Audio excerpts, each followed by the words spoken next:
So mga katropa, ito pong mahinabi karon ang atong amahan sa syudad sa Malaybalay. Kay usa sa pahingusgan nini ang panglawas magid sa atong mga katawan sa syudad sa Malaybalay. So karon uban siya sa pag inigihimo nga activity diri sa may kasisang mga katropa nilaging kick-off activity sa school-based immunization mga katropa karon gatuig bulan sa Oktubre mga katropa. Mayor, sayod man kita nga imong ipahingusgan ang panglawas no sa atong syudad sa Malaybalay. Mensahe Mayor labi na sa mga ginikanan kabataan nga makigambigit sa mga lakang plano sa syudad sa Malaybalay labi na sa butang panglawas Mayor. Okay, may yung adlaw sa tanan.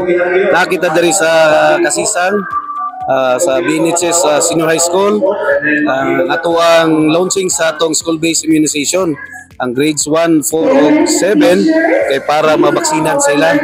So libre ni gasto ni sa national government sa Department of Health.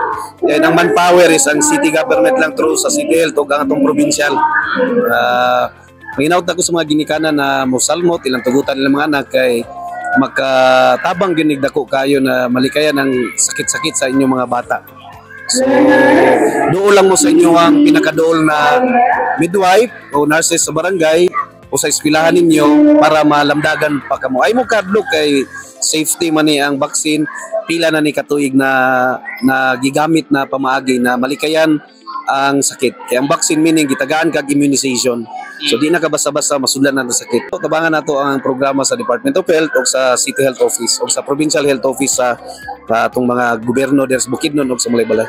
Ini Mayor dili lang ni diri sa Kasisang kundi sa tibuok Malaybalay. Tibuok gid ni tanan public schools nya og nangutana to mga private schools wala pay guidelines. Gidiscuss na namo ni Dr. Sanggalang wala pa kuno guidelines ang private kay ang nahatagan og budget sa Department of Health is ang maulang ang public schools lang sa siguro magsunod na sila ng private schools. Mahal ba ni? Isa karong HPV, isa ka buk injection ni tag 5,000 lang isa. Mahal ni. Prostos na siya. Oy sara man. Mayor, salamat kay Bayad. Ay dagan di salamat XFP mga kanunay ha. Og nay mga pangutana lagi mo katong gi kuan ako sa inyo gi paimangno isip role sa ato ang media kamo ang tulay sa tao o sa gobyerno na ang tao magapasalig mo na ang nasa gobyerno wala tayo mulos kunya kami po nas gobyerno gusto na mo ng mga tao po is responsible po through communication on information. Salamat Mayor. Salamat ha. Yeah.